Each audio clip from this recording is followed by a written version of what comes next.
Rumah adalah tempat yang istimewa. Banyak di antara kita menjadikan rumah sebagai tempat yang tidak hanya istimewa, namun juga penuh kenyamanan. Namun, bagaimana jadinya jika rumah kita menjadi tempat mereka untuk menetap? Apakah kenyamanan itu masih ada? Sebuah kisah horor dari akun Twitter @wahidnurrohim berjudul Rumah Rian akan Mimin bacakan buat kalian-kalian yang pemberani. Jadi, selamat menyimak.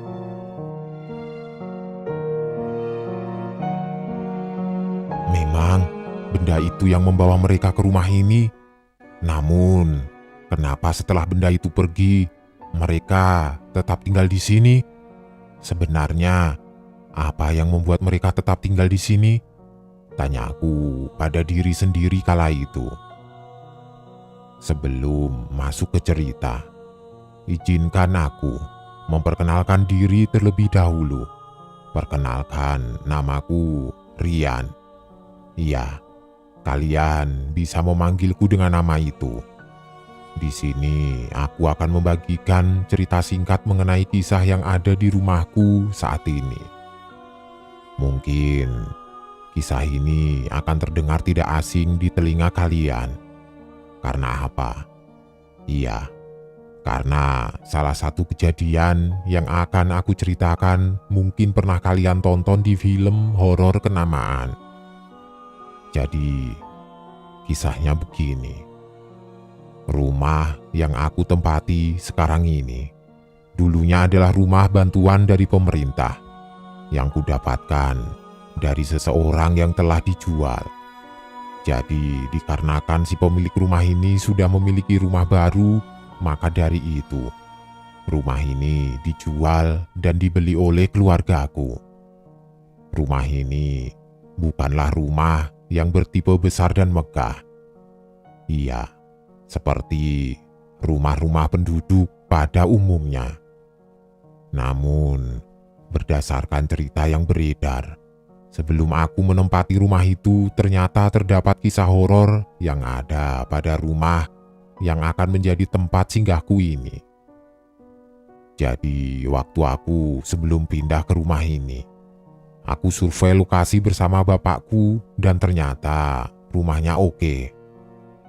Sekedar informasi, bapakku bukanlah orang yang bisa merasakan hal-hal gaib. Namun bapak bisa merasakan ada sesuatu di rumah ini. Sekedar informasi saja, bapakku ini adalah orang yang kurang begitu percaya dengan hal-hal seperti itu. Alah, mengko nek ditungak kira yo mereka lunga dhewe, ucap bapakku kala itu. Singkat cerita, akhirnya aku pindahlah ke rumah ini. Saat prosesi pindahan rumah, ya seperti biasa. Karena aku berasal dari Jawa dan masih menggunakan adat Jawa, maka diadakanlah upacara-upacara kecil. Di kegiatan upacara atau selamatan kala itu, terdapat berbagai macam hal yang diadakan. Seperti halnya jajanan pasar, seblak sapu, dan lain sebagainya. Bagi kalian orang Jawa, pasti tidaklah asing dengan prosesi barusan. Kembali membahas soal rumah. Akhirnya pindahlah kami ke rumah itu. Pada malam pertama, aku menempati rumah itu tidak terjadi hal-hal yang aneh menurutku. Dan pada saat itu pun, perabotan dari rumah lama belum dipindahkan ke rumah ini. Jadi, si penjual rumah ini bertanya pada bapakku, "Pak, ini saya diberi waktu berapa hari untuk pindahan?" "Loh, aku ora kesusu mas." "Yo bener, iki wis tak bayar. Tapi aku kan ora akon sampean buru-buru pindah," ucap bapakku. Dan akhirnya bapakku bilang seperti ini, "Oh ya sudah mas, bagaimana kalau saya kasih waktu 1 bulan untuk kamu pindahan? Bagaimana?" "Wah, tidak pak, tidak sampai 1 bulan kok, ucap si penjual rumah ini. Kalau 2 minggu, bagaimana Mas? Ya, mungkin 10-14 hari Pak, ucap si penjual menjawab pertanyaan yang dilontarkan bapakku. Akhirnya, pindahanlah. Setelah barang-barang milik si penjual sudah dikeluarkan, keluargaku pun mulai menempati rumah itu. Saat itu, posisi rumah itu dalam kondisi kosong. Tapi, ya tidak sepenuhnya kosong juga. Ada beberapa barang yang sengaja ditinggal oleh si pemilik dulunya seperti lemari kecil dan beberapa perabot dapur. Kesan pertama, ketika aku memasuki rumah itu adalah singup. Jika digambarkan secara singkat, rumah itu kosong namun terasa penuh. Entah mengapa aku pun heran. Padahal bisa dibilang itu adalah rumah yang tergolong masih baru ditinggali. Namun entah kenapa suasana di sini terasa aneh sekali. Pada saat itu jujur aku menjadi sangat tertarik untuk menguak ada apa di dalam rumah ini. Singkat cerita, hari pertama aku tidur di rumah ini, suasana masih biasa.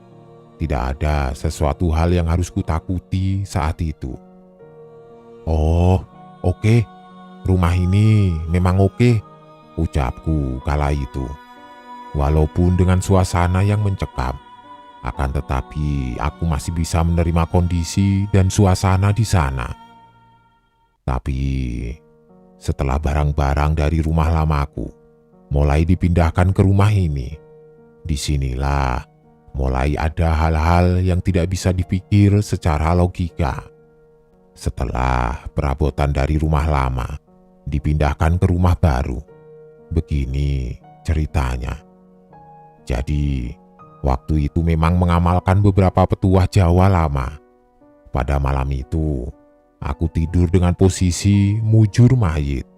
Mujur mayit adalah posisi tidur di mana kepala berada di sebelah utara dan secara otomatis kaki berada pada sisi selatan. Kenapa aku berbuat demikian? Karena aku dulu dengar-dengar dari orang Jawa lama begitu. Dan yang terjadi ketika aku tertidur dengan posisi mujur mayit itu sekitar beberapa hari. Ketika aku tinggal di rumah itu, mulai ada kejadian-kejadian aneh. Salah satu kejadian yang membuatku cukup kaget adalah ketika waktu tidur. Kalian masih ingat kan aku tidur dengan posisi apa? Iya, benar, posisi mujur mayit. Gangguan yang aku alami adalah ketika tertidur aku merasa seperti dihoyak-hoyak atau dalam bahasa Indonesia digoyang-goyang untuk supaya terbangun dari tidur. Kejadian itu terjadi pada hari ke-1 sampai hari ke-10 ketika aku menempati rumah itu. Ketika mengalami itu, aku terbangun dan menoleh ke belakang dan anehnya tidak ada apa-apa. Ini masih malam pertama aku di rumah ini. Kejadian di malam kedua. Seperti biasa, aku selalu berdoa ketika mau tidur. Asal kalian tahu, hobiku adalah berdoa. Jadi setiap akan menjalani apapun, aku pasti berdoa terlebih dahulu. Karena aku merasa orang berdosa, dan aku perlu berkat Tuhan dengan cara berdoa. Namun, kejadian saat malam pertama itu terjadi lagi.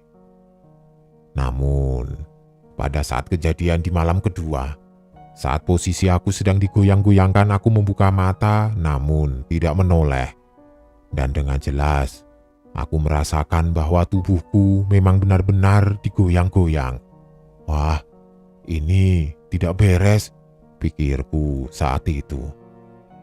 Keesokan harinya, aku memutuskan untuk datang ke rumah teman. Temanku ini sebut saja namanya Pak Demarno. Beliau berasal dari daerah sekitar Gunung Merapi dan bisa dibilang tahu dan paham dengan hal-hal metafisika. Tujuanku datang ke sana tidak lain dan tidak bukan, yaitu untuk mengetahui tentang hal apa yang sebenarnya terjadi di rumah baruku. Saat itu, aku menceritakannya apa yang aku alami selama berada di rumah itu. Dan Pak D. Marno pun menjawab, "Ada sesuatu yang masih menetap di rumahmu?" "Hah? Masa iya? Terus aku harus bagaimana?" tanya aku kembali. "Ada sesuatu yang masih menetap di rumahmu?" "Hah? Masa iya? Terus aku harus bagaimana?" tanya aku kembali. "Carilah benda yang ada di sudut-sudut ruangan di rumahmu.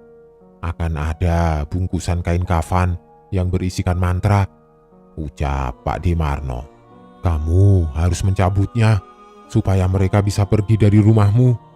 Karena orang yang paham supranatural sebelumnya tidak bisa menyingkirkan mereka. Namun, keberadaanmu di sana membuat mereka merasa tidak betah untuk singgah," imbu Pak D. Marno. "Jadi, di rumahku itu terdapat rosario yang ditempelkan di beberapa titik di dalam rumah. Dan dengan keberadaan benda itu membuat mereka tidak nyaman berada di rumahku. Dan akhirnya mengganggu keluargaku. Yang terjadi sebenarnya adalah seperti ini. Jadi, keluarga sebelumnya adalah keluarga Muslim yang taat. Namun, mungkin karena adanya pengaruh oleh sosok penghuni rumah ini, banyak tetangga yang bilang bahwa 1 tahun belakangan ini mereka tidak menjalankan ibadah seperti biasanya.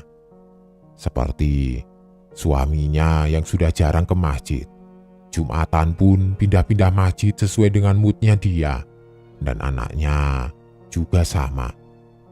Intinya perilaku mereka pun juga mulai ada perubahan, walaupun tidak secara signifikan semenjak kejadian itu. Kejadian apakah itu? Kok sampai berpengaruh sebegitu besarnya pada keluarga ini? Nanti akan aku ceritakan.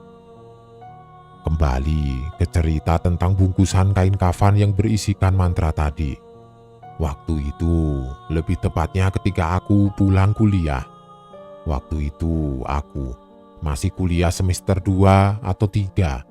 Waktu itu, aku ketika sudah sampai rumah, aku langsung melakukan sweeping rumah guna mencari benda yang disebutkan oleh Pak D. Marno sebelumnya. Aku mencari di setiap ruangan yang ada di rumah, mulai dari kamar dan ruangan lainnya. Ternyata memang benar. Aku menemukan benda yang seperti diomongkan oleh Pak D. Marno kemarin. Kain kafan yang berisikan mantra di dalamnya, entah apa itu namanya. Setelah aku menemukan benda itu, langsung kucabutlah benda-benda itu. Asalkan kalian tahu, benda ini ditempelkan di sudut ruangan dengan cara dipaku. Setelah benda itu kucabut, mulai aku rasakan ada perbedaan dalam rumahku. Entah itu hanya sebatas sugestiku atau bukan. Setelah benda ini aku cabut, semuanya akan baik-baik saja, pikirku waktu itu. Namun, kenyataannya tidak. Malam ketiga setelah ku lepas benda-benda itu, oh iya, jadi benda itu katanya yang menahan mereka supaya tidak mengganggu. Ya sudah, jika kalian tetap memutuskan untuk tinggal di sini, tapi jangan mengganggu. Oleh karena itu, dipakailah kain kafan berisi mantra di dalamnya, guna bermaksud untuk supaya mereka tidak melakukan hal jahat dan tidak melakukan perilaku yang dapat mengganggu penghuni rumah. Malam ketiga, ketika aku berada di rumah itu, aku dibangunkan dan aku pun membuka mata dan menengok ke belakang. Alangkah kagetnya aku ketika melihat sebuah sosok laki-laki dengan usia parubaya dengan perawakan cukup besar.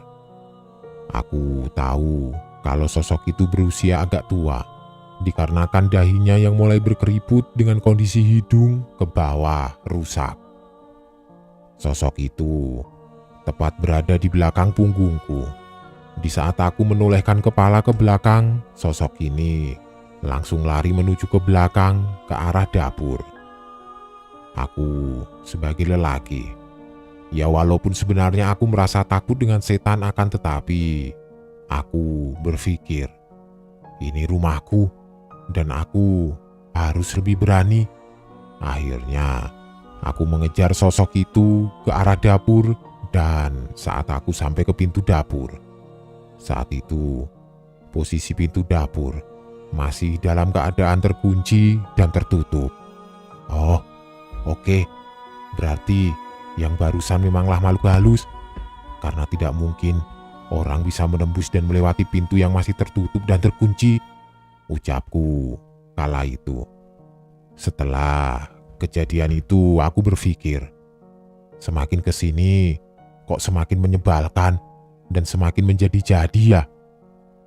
Malam itu aku tetap memaksakan untuk tidur karena besok ada kuliah pagi, dan ketika hendak tertidur pun aku sempat berpikir, kok seperti ada yang mengganjal ya. Keesokan harinya, setelah mata kuliah pertama selesai, aku memutuskan untuk menelpon salah satu temanku yang sebut saja namanya Pak D. Marno. Mas, bagaimana sih kok kejadiannya semakin ngeri setelah ku cabut benda-benda itu? Tidak, benda itu harus kamu cabut semua. Pasti ada yang belum kamu cabut, balas Pak D. Marno padaku via telepon. Setelah mendengar penjelasan itu, malamnya aku melanjutkan pencarian benda itu. Kira-kira di mana sih letak benda yang belum kucabut itu? Geramku pada diriku sendiri. Malam itu, iya, malam di mana aku mempunyai niat untuk mencari di mana letak benda yang belum tercabut itu. Aku bertemu dengan sosok anak kecil, cewek, yang di mana sosok ini sampai sekarang masih ada di rumahku. Setelah kejadian itu, malam setelahnya ketika aku pulang main, aku melihat sekelebat sosok wanita.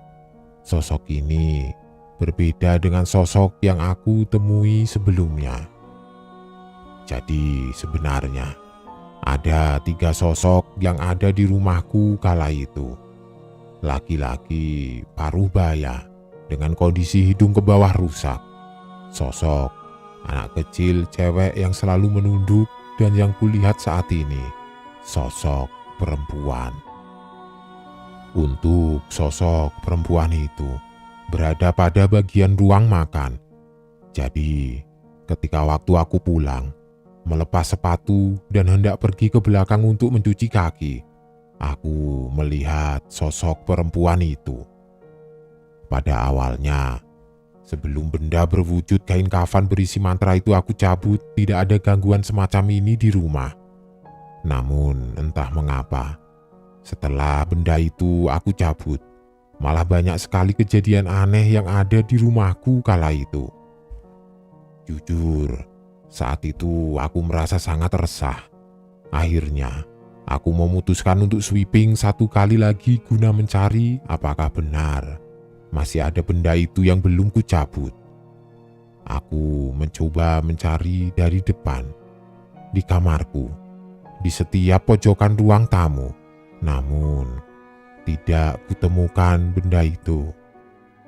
Aku lanjut mencari ke bagian dapur, bahkan aku mencari sampai ke dekat wadah penampungan beras, dan tetap tidak kutemukan juga di sana.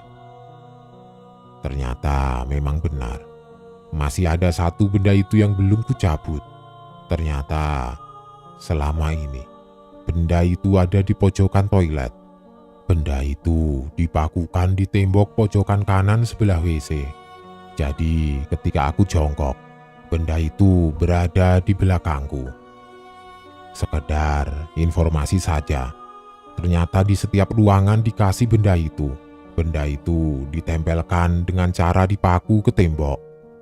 Wah, ini ternyata kurang ini, ucapku saat itu ketika menemukan benda ini.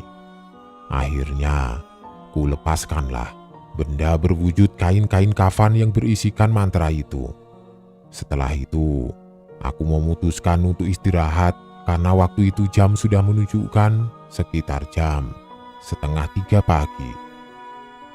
Sewaktu aku tidur, lebih tepatnya masih dalam kondisi tidur-tidur ayam, aku dibangunkan lagi. Waktu itu, aku melihat sosok yang sama dengan kondisi bagian hidung ke bawah dalam keadaan rusak. Yang kuingat, waktu itu sosok itu mengucapkan sebuah kalimat padaku. "Atur nuwun." Setelah sosok itu mengucapkan terima kasih, sosok itu langsung pergi ke arah dapur persis seperti kejadian sebelumnya. Dan ketika aku kejar pun, sosok itu juga sudah tidak ada. Itu tadi adalah kejadian di rumah yang kualami secara langsung. Namun, di luar itu semua, yang menjadi plot twist itu ketika aku bertemu dengan temanku sewaktu SMP dulu. Waktu itu, aku pulang dari main, dan secara tidak sengaja aku bertemu dengan kawan lamaku itu. Sebut saja namanya Nova. "Loh, ngapain kamu di sini, Nov?" sapa aku. "Loh, ngapain juga kamu sampai di sini?" tanya Nova balik. "Rumahku ada di sini, gang 1, imbuhnya. "Weh, rumahku juga ada di sini, di gang 4, terangku. Saat itu kami seolah sedang reuni, dan di situ pula muncul cerita yang membuatku benar-benar syok setengah mati. Jadi, malam itu sewaktu aku bertemu dengan Nova, dia langsung melontarkan kalimat tanya padaku. "Bagaimana bro, rasanya pindah di rumahmu yang sekarang?" Aku pun kaget mendengar ucapan itu. Kok aneh sekali, pikirku saat itu. "Ya begitulah," jawabku. Dikarenakan Nova belum tahu cerita yang aku alami di rumah itu, aku mempersilahkan dia untuk bercerita terlebih dahulu. "Kamu cerita dulu, nanti aku akan gantian cerita," ucapku pada Nova. Akhirnya, Nova bercerita mengenai rumah yang aku tinggali saat ini menurut versinya. Ia menceritakan bahwa sang empunya rumah dulu, sebut saja namanya Mas Ratno. Ia adalah orang yang menyukai barang-barang antik. Pada saat beliau mendapatkan sebuah bongkahan kayu yang cukup besar, entah didapatkan dari mana, dia pun tidak tahu. Dan oleh Mas Ratno, kayu itu dijadikan sebagai sekat kamar. Setelah kayu itu ada di rumah Pak Ratno, banyak kejadian mistis yang mulai terjadi. Kejadian yang paling membuat bulu kuduk merinding adalah ketika kesurupan 3 sosok sekaligus. Kondisinya mirip sekali dengan adegan di film The Conjuring. Jadi, istrinya Pak Ratno pernah kesurupan 3 sosok sekaligus dalam waktu yang sama. Dan anehnya, suara yang dikeluarkan pun juga beda-beda. Ada suara laki-laki, ada suara wanita, dan ada juga suara anak kecil cewek. Mungkin bagi kalian terlihat aneh, dan mungkin bisa juga kalian tidak percaya. Namun, memang begitulah kejadiannya. Ada 3 suara dalam 1 orang. Kejadian itu selalu dialami, dan kejadian itu entah kenapa selalu terjadi setelah maghrib. Kejadian seperti itu terus terulang selama 1 bulan penuh. Sudah dicarikan ustadz dan orang pintar lainnya, namun sayang hasilnya nihil. Sampai tibalah suatu saat di mana ada seseorang yang bertemu dengan Mas Ratno dan ingin membantu. Setelah pertemuan itu, entah apa yang terjadi, namun pada akhirnya dia menyuruh Mas Ratno untuk memasangkan dan menempelkan kain kafan yang berisikan mantra itu di seluruh ruangan yang ada di rumahnya. Sebenarnya, orang itu pun tidak mampu untuk mengeluarkan ketiga sosok ini dari rumah Mas Ratno. Padahal, kayu yang membawa ketiga sosok ini masuk ke rumah sudah ditiadakan. Entah dibawa kemana, namun sudah tidak ada di rumah. Namun sayangnya percuma saja. Ketika kayu itu sudah dikeluarkan dari rumah, namun tidak dengan yang dia bawa. Sosok itu memilih untuk tetap tinggal dan menetap. "Aku nyaman ono nang awak iki. Aku merasa nyaman ada di badan ini," kata sosok yang merasuki istri Mas Ratno kala itu. Pada saat kesurupan, istri Mas Ratno terkadang mengeluarkan suara laki-laki, suara perempuan, dan suara anak kecil cewek, dan bahkan pernah ketiga suara itu keluar secara bersamaan. Bahkan sampai tetangga rumah pada tahu tentang kejadian yang dialami oleh keluarga Mas Ratno. Pada awalnya mereka juga syok dan terasa mengerikan juga. Namun karena kejadian itu sering kali terjadi, maka tetangga sudah merasa biasa saja. Pada suatu ketika, di mana setelah istri dari Pak Ratno ini sembuh dan sudah tidak lagi kesurupan setiap habis maghrib, akhirnya mereka menjual rumahnya. Mereka memutuskan untuk pindah ke rumah yang dibeli dari harta warisan orang tuanya, dan uang hasil penjualan rumah ini digunakan untuk biaya renovasi rumah yang baru mereka beli. Itu tadi adalah cerita versi Nova yang diceritakan padaku malam itu. Dan ketika dia selesai bercerita tentang rumahku, aku pun cuma bilang, "Oh, yo wis, berarti bener." "Lah, memangnya kenapa?" tanya Nova padaku. "Ya, sebelum kamu cerita tentang tiga sosok itu, asalkan kamu tahu ketiga sosok itu telah bertemu denganku," tegasku. "Untuk saat ini, sosok lelaki itu sudah pergi entah kemana.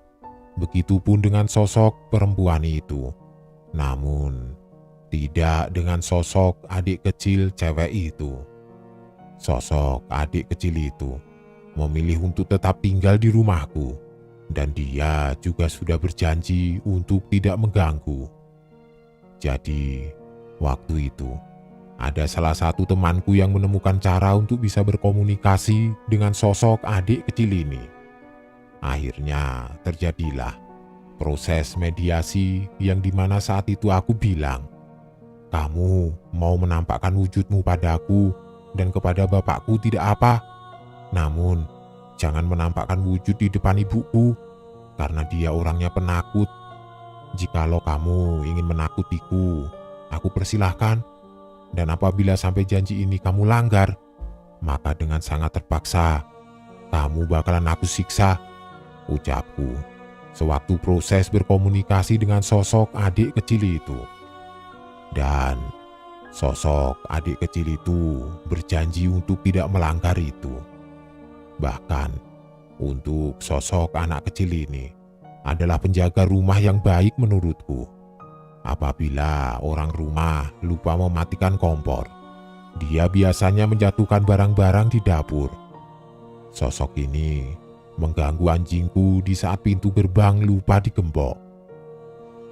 Untuk menutup kisahku ini, izinkan aku menutupnya dengan sepenggal kalimat. Kita hidup berdampingan dengan mereka, tapi tidak dengan caranya. Kita mempunyai cara yang namanya kula nuwun atau permisi. Kita punya cara bagaimana untuk bertegur sapa, tapi tidak dengan mereka. Mungkin dengan mereka menampakkan diri itu karena mereka ingin menyampaikan bahwa aku ada di sini dan aku butuh bantuanmu atau butuh yang lainnya. Maka dari itu, mari kita munculkan rasa dalam diri untuk jangan langsung takut dengan mereka. Cobalah menelaah maksud dan tujuan mereka. Bantulah mereka selagi kita mampu dan doakanlah mereka supaya mereka tenang.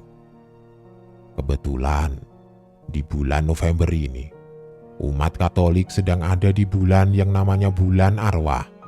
Jadi, arwah orang beriman itu semua didoakan.